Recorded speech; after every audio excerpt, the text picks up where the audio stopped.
What's up, crime fans, and welcome back to The Precinct. We're diving deep into episode 2 of Ballard, and if you thought last week was intense, buckle up, because things are about to get complicated. We pick up right where we left off, with a new homicide at the Sunbeam Motel. The victim is a young maid named Yulia Kravetz, found shot in the back. The detective on the scene, a smarmy guy from the Valley Bureau named Nayland, is ready to write it off as a simple robbery gone wrong. But this is Renée Ballard we're talking about, and she doesn't do simple. She immediately spots a crucial detail. The bathroom has been cleaned, and the toilet paper is neatly folded. This means Yulia didn't interrupt a robbery. The killer came in after she had already started her work. This wasn't random. This was personal. And here's where the episode throws its first curveball.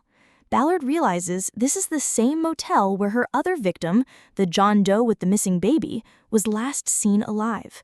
She pulls the security footage and, what do you know? She finds an image of a man who looks exactly like her John Doe suspect, who she nicknames Frosty. The plot, as they say, thickens. She immediately shares her theory with her partner, Detective Parker. The two cases are connected. Meanwhile, the other big case is still front and center. Ballard's team has linked the DNA from the 2001 murder of Councilman Pearlman's sister, Sarah, to another cold case from 2008, the strangulation of an aspiring actress named Laura Wilson. Their prime suspect? A tattooed tough guy named Brian Richmond. He was the #1 suspect for Sarah's murder, and now he's tied to Laura's too. It looks like they've found their serial killer.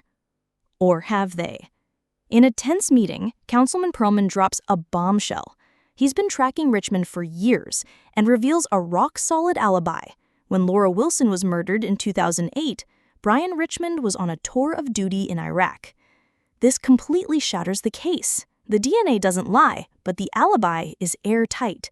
It means there's a serial killer out there, but it's not Brian Richmond. With her case in pieces, Ballard gets an unexpected visitor, the legendary Harry Bosch.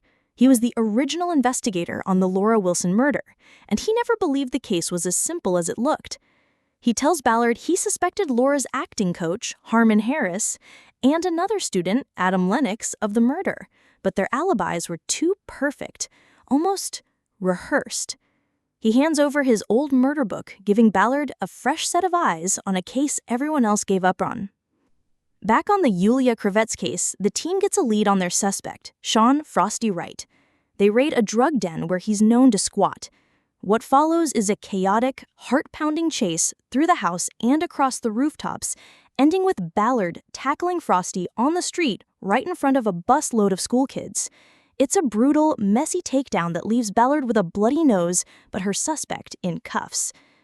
At the hospital, Frosty is completely out of it, rambling about planting the murder weapon like a seed in a rose garden. Taking his cryptic clue, Parker and Rawls actually find the gun hidden near a giant mural of a woman surrounded by roses. And here it is, the final, mind-blowing twist of the episode. The ballistics lab confirms the gun killed Yulia. But that's not all. When Ballard asks them to run it against the bullet from the John Doe case, the lab tech reveals the bullet from that case was never analyzed. It was lost in the system and the case went cold. Someone in the LAPD buried the key piece of evidence in the John Doe murder. This is no longer just a hunt for a killer. It's a conspiracy. The episode ends with Ballard in her boss's office getting dressed down for overstepping, but ultimately being given the case officially. She's won the battle, but she's made powerful enemies, and she knows she's heading into very dark waters. So, who's the real killer? And who inside the LAPD is covering their tracks? Let me know your theories in the comments below. Don't forget to hit that like button and subscribe for more Ballard recaps. We'll see you next time.